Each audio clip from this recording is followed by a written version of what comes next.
യശോമിശിഹായ്ക്ക് സ്തുതിയായിരിക്കട്ടെ. ക്രൈസ്തവരായ നമ്മൾ ഓരോരുത്തരുടെയും ഉത്തരവാദിത്തം എന്താണ്? വളരെ ലളിതമായിട്ട് പറഞ്ഞാൽ ഈശോയ്ക്ക് സാക്ഷിയാകുക എന്നുള്ളതാണ്.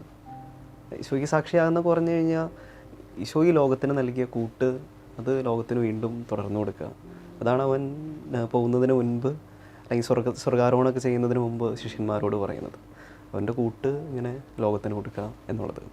ഒരു ഇംഗ്ലീഷ് പത്രത്തിൽ വന്ന ഒരു മത്സരത്തെപ്പറ്റി വായിച്ചായിട്ട് ഓർക്കുന്നുണ്ട്. മാഞ്ചസ്റ്ററിൽ നിന്ന് ലണ്ടനിലേക്കുള്ള ഏറ്റവും എളുപ്പത്തിൽ എത്താനുള്ള വഴി ഏതാണ് എന്നുള്ളതാണ് ഈ മത്സരം. പല ഉത്തരങ്ങൾ ഇങ്ങനെ ഒരുപക്ഷെ നമുക്ക് ഈ രണ്ടിടങ്ങൾ യാത്ര ചെയ്യാത്തവർക്ക് ഈ ഒരു മത്സരത്തിൻ്റെ ഒരു ഭംഗി മനസ്സിലാവില്ല. നമ്മുടെ ഒരു നാടൻ ശൈലിയിലേക്ക് വേണമെങ്കിൽ കൊണ്ടുവരാം. ഉദാഹരണത്തിന് കണ്ണൂരിൽ നിന്ന് എറണാകുളത്തേക്ക് പോകാനായിട്ടുള്ള ഏറ്റവും എളുപ്പമുള്ള വഴി എന്തൊക്കെയെന്ന് ഒന്ന് ആലോചിക്കാം. മനസ്സിലൂടെ ഒരുപാട് വഴികൾ പെട്ടെന്ന് വഴിയും. ബസ്സിലൂടെ പോകുന്നതോ കാറിലൂടെ പോകുന്നതോ ട്രെയിൻ യാത്രയിലൂടെ അങ്ങനെ ചില ഊടുവഴികൾ വരെ നമ്മുടെ മനസ്സിൽ പെട്ടെന്ന്. ഇതുപോലെ ഒരുപാട് ഉത്തരങ്ങൾ ഇങ്ങനെ ആ പത്ര ഓഫീസിലേക്ക് വന്നു. അതിലൊരു കൗതുകരമായിട്ടുള്ളൊരു ഉത്തരത്തിന് അവർ സമ്മാനം കൊടുത്തു. ഉത്തരം എന്താണെന്ന് വെച്ച് കഴിഞ്ഞാൽ ഒരു നല്ല ചങ്ങാതി എന്നുള്ളതാണ്. ശരിയല്ലേ? എത്ര ദൂരമുള്ള യാത്രയാണെങ്കിലും എത്ര ബുദ്ധിമുട്ടുള്ള യാത്രയാണെങ്കിലും ഒരു നല്ല ചങ്ങാതി കൂടെ ഉണ്ടെങ്കിൽ അതൊരു ഭയങ്കര ഒരു ആശ്വാസമാണ്. നമ്മൾ യാത്ര ചെയ്യുന്നതും സമയം പോകുന്നതൊന്നും അറിയില്ല എന്നുള്ളതാണ്. ഈശോ നമ്മളോട് പറഞ്ഞിട്ട് പോകുന്നതും മനുഷ്യൻ്റെ യാത്രയിൽ അവൻ്റെ കൂട്ട് ഒരു മനുഷ്യന് കൊടുക്കുക എന്നുള്ളതാണ്. വേദനിക്കുന്ന മനുഷ്യന്, ഒറ്റപ്പെട്ടു പോകുന്ന മനുഷ്യനിൽ ക്രിസ്തുവിൻ്റെ കൂട്ട് കൊടുക്കുക എന്നുള്ളത്. ഈ വിക്ടർ ഹ്യൂഗോൻ്റെ നോവലുണ്ടല്ലോ പാവങ്ങൾ, അതിലത്തെ ആ മനുഷ്യൻ ഴാങ് വാൽ ഴാങ്, അദ്ദേഹത്തിൻ്റെ ആ നോവൽ തുടങ്ങുന്ന ആദ്യ രംഗങ്ങളിൽ നമ്മൾ വായിക്കുന്നുണ്ട്. ഈ മനുഷ്യൻ തൻ്റെ ഏറ്റവും പ്രിയപ്പെട്ട ആൾക്ക് വേണ്ടിയിട്ട് അയാളുടെ ജീവൻ നിലനിർത്താൻ വേണ്ടിയിട്ട് അപ്പം മോഷ്ടിക്കേണ്ടി വരുന്നു. അദ്ദേഹത്തെ പോലീസ് പിടിച്ച് ജയിലിലടയ്ക്കുന്നു. നീണ്ട 19 വർഷക്കാലം അദ്ദേഹം ഇങ്ങനെ ജയിലിലാകേണ്ടി വരുന്നു. ക്രൂരമായ ഒരു അന്തരീക്ഷത്തിൽ, സ്നേഹമില്ലാത്തൊരു അന്തരീക്ഷത്തിൽ. പുറത്തേക്ക് ഇറങ്ങി വരുമ്പോൾ ഒരു മനുഷ്യനില്ല, ഒരു മൃഗം മാത്രമേ അവശേഷിക്കുന്നുള്ളൂ. അദ്ദേഹത്തെ കാത്തിരിക്കുന്ന ഒരു ലോകവുമില്ല, ലോകത്തിന് അദ്ദേഹത്തെ സ്നേഹിക്കാനുമില്ല, സ്നേഹിക്കപ്പെടാനോ ഇല്ലാത്തൊരു മനുഷ്യൻ. ഒരുപാട് വാതിലുകളിൽ ഇങ്ങനെ മുട്ടുന്നുണ്ട്. എല്ലാ വാതിലുകളും കൊട്ടിയടക്കപ്പെട്ടിട്ട് അവസാനം ഒരു ബിഷപ്പിൻ്റെ അരമനയിലെത്തുന്നു. ബിഷപ്പ് അദ്ദേഹത്തെ മകനെ പോലെ സ്നേഹിക്കുന്നു, സ്വീകരിക്കുന്നു, ഭക്ഷണം കൊടുക്കുന്നു, ഒരു മുറിയിൽ ഉറക്കുന്നു. രാത്രിയായി കഴിഞ്ഞപ്പോൾ ഇദ്ദേഹത്തിൻ്റെ ഉള്ളിലെ ആ മൃഗം എഴുന്നേറ്റു. എന്താ ചെയ്യണേ? അദ്ദേഹം ചെല്ലുന്നു. ബിഷപ്പിൻ്റെ കുറേ വെള്ളിപ്പാത്രങ്ങളുണ്ട്, അതും കെട്ടിട്ട് അദ്ദേഹം ഇരുട്ടിലേക്ക് ഇറങ്ങിപ്പോകുന്നു. പോകുന്ന വഴിക്ക് വീണ്ടും പോലീസിൻ്റെ പിടിയിലാകുന്നു. പാത്രങ്ങളിൽ നിന്നെല്ലാം ഇദ്ദേഹം മനസ്സിലാക്കുന്നു ബിഷപ്പിൻ്റേതാണ്.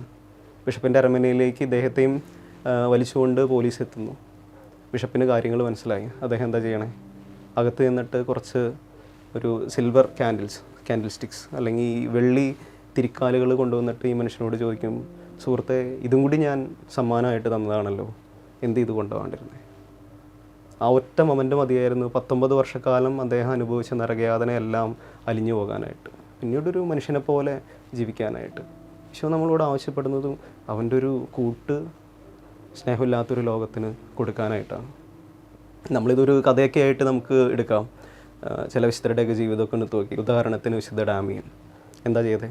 മൊളോക്കോയിലെ ഒരു ദ്വീപിൽ കുഷ്ഠരോഗികൾ മാത്രം താമസിച്ചിരുന്ന ഒരു സ്ഥലത്തേക്ക് അദ്ദേഹം അയക്കപ്പെടുകയാണ്. പോകുന്നതിന് മുമ്പ് അദ്ദേഹത്തിൻ്റെ സുപ്പീരിയർ അച്ഛൻ പറയുന്ന 2 കാര്യങ്ങളുണ്ട്. 1, ആരെയും തുടരുത്. 2, ആരും അച്ഛനെയും തുടരുത്. ഈ ദ്വീപിൽ ചെല്ലുമ്പോൾ ഇദ്ദേഹം മനസ്സിലാക്കുന്നൊരു കാര്യമുണ്ട്. പുഴുത്ത പട്ടികൾ പോലെ ജീവിക്കുന്ന കുറേ മനുഷ്യർ എങ്ങനെ തൊടാണ്ടിരിക്കണേ? അവരോടൊപ്പം അവരെ സ്പർശിച്ച് ക്രിസ്തുവിൻ്റെ കൂട്ട് നൽകിയിട്ട് അവസാനം കുഷ്ഠരോഗിയായിട്ട് മരിച്ചു എന്നുള്ളതാണ്. പ്രിയമുള്ളവർ, ഈശോയുടെ ഒരു കൂട്ട് ലോകത്തിന് നൽകുക എന്നുള്ളതാണ് അവൻ നമുക്ക് നൽകുന്ന ഏറ്റവും വലിയ ഉത്തരവാദിത്തങ്ങളിലൊന്നും. അങ്ങനെ അവൻ്റെ ഒരു കൂട്ട് കൊടുക്കാനായിട്ട് നമുക്ക് സാധിക്കുന്നില്ലെങ്കിൽ സാക്ഷിയാകുക എന്ന കാര്യത്തിൽ നമ്മൾ വീഴ്ച വരുത്തുന്നുണ്ട് എന്നുള്ളതാണ്. ഒന്ന് ആലോചിച്ച് നോക്കി. മത്തായിയുടെ സുവിശേഷത്തിൽ അവൻ്റെ 2ാം വരവിൽ അവൻ നമ്മളോട് ചോദിക്കുന്ന ചോദ്യങ്ങളിൽ എന്തൊക്കെയാണുള്ളത്? വിശക്കുന്നവന് കൂട്ടാവാൻ പറ്റുമോ? പാവപ്പെട്ടവന് കൂട്ടാവാൻ പറ്റുമോ? ജയിലിലുള്ളവന് കൂട്ടാവാൻ പറ്റുമോ എന്നുള്ള കാര്യങ്ങളാണ്. കുറച്ച് നാൾ മുമ്പ് ഇങ്ങനെ കണ്ണൂരിൽ നിന്ന് ഇങ്ങനെ ട്രാൻസ്പോർട്ട് ബസ്സിൽ യാത്ര ചെയ്യുകയായിരുന്നു. 3 പേർക്ക് ഇരിക്കാവുന്ന ആ ഒരു സീറ്റിൻ്റെ ഒരു പുറകുവശത്തൊക്കെ ആയിട്ട് ഞാനിങ്ങനെ ഇരിക്കുകയാണ്. വിൻഡോ സൈഡിൽ ഒരു ചേട്ടൻ ഇരിക്കുന്നുണ്ട്. അതിൻ്റെ ഇപ്പുറത്തായിട്ട് ഇത്തിരി പ്രായമായിട്ടുള്ളൊരു മനുഷ്യൻ, അതിനിപ്പുറത്ത് ഞാനിരിക്കുന്നുണ്ട്. അവരുടെ സംസാരത്തിൽ നിന്നൊക്കെ മനസ്സിലാക്കി ആ വിൻഡോ സൈഡിലിരിക്കുന്ന മനുഷ്യൻ കണ്ണ് കാണാത്തൊരു മനുഷ്യനാണ്. അദ്ദേഹം ഈ പ്രായമായ മനുഷ്യനോട് ഇങ്ങനെ ഇടയ്ക്കിടയ്ക്ക് ഇങ്ങനെ ചോദിക്കുന്നുണ്ട്, എൻ്റെ സ്ഥലം എത്താറായി. അപ്പോൾ ഈ പ്രായമായി ഇങ്ങനെ കൂനിയിരിക്കുന്ന ഈ അപ്പച്ചൻ അദ്ദേഹത്തോട് പറയും, പേടിക്കേണ്ട, ഞാനില്ലേ, ഞാൻ നിന്നെ കറക്റ്റ് സ്ഥലത്തെത്തും. എന്നിട്ട് മട്ടന്നൂരൊക്കെ ആയി കഴിഞ്ഞപ്പോഴത്തേക്ക് ഇദ്ദേഹത്തിന് ഇറങ്ങാനുള്ള സ്ഥലമായി. കണ്ണ് കാണാത്ത മനുഷ്യൻ്റെ കയ്യിൽ വലിയൊരു ഭാരമുള്ളൊരു ചാക്കൊക്കെ ഉണ്ട്. ഈ അപ്പൂപ്പൻ ഈ ചാക്കും എടുത്ത് പുറത്തേക്ക് ഇറക്കാനായിട്ട് സഹായിച്ചു. ഞാൻ പിന്നീട് ആ അന്ധനായ മനുഷ്യനിരുന്ന സീറ്റിലിരുന്ന് ഇങ്ങനെ യാത്ര ചെയ്യുമ്പോൾ ഞാനിങ്ങനെ ആലോചിക്കുകയാണ്, എൻ്റെ സൈഡിലിരുന്ന ആ കൂന് പിടിച്ച മനുഷ്യൻ്റെ വെട്ടം പോലും എനിക്കില്ലല്ലോ എന്ന്. ആ സൈഡിലിരുന്ന അന്ധനായ മനുഷ്യൻ വഴിയാത്രയിൽ ഒന്നും കണ്ടിട്ടില്ല, ഇനി അയാൾ കാണാനും പോകുന്നില്ല. അങ്ങനെ ഒരു കൂനുള്ളൊരു അപ്പൂപ്പൻ കാഴ്ചയായിട്ട് കൂട്ടുണ്ടെങ്കിൽ ഇനിയൊന്നും കണ്ടില്ലെങ്കിലും കുഴപ്പമില്ല എന്നുള്ളതാണ്. പ്രിയമുള്ളവരെ, ഈശോയുടെ ഒരു കൂട്ട്, അവൻ നടന്ന അതേ ലോകത്ത് അവൻ്റെ കാലുകളായിട്ട്, അവൻ്റെ കൈകളായിട്ട്, അവൻ്റെ കണ്ണുകളായിട്ട് നമുക്കും ആകാൻ പറ്റുമോ എന്നുള്ളൊരു വലിയൊരു ചോദ്യം ബാക്കി വെച്ചിട്ടാണ് ഈശോ പോകുന്നത്. അവൻ്റെ സാക്ഷിയാകാനായിട്ട് നമുക്ക് പറ്റട്ടെ, അവൻ്റെ കൂട്ട് ലോകത്തിന് കൊടുക്കാനായിട്ട് നമുക്ക് പറ്റട്ടെ. ഈശോ നമ്മളെ എല്ലാവരെയും അനുഗ്രഹിക്കട്ടെ. വിശുദ്ധ കുർബാനയുമായി ബന്ധപ്പെട്ട വീഡിയോകൾ നിങ്ങൾക്ക് ലഭിക്കാൻ ഈ ചാനൽ സബ്സ്ക്രൈബ് ചെയ്യുക.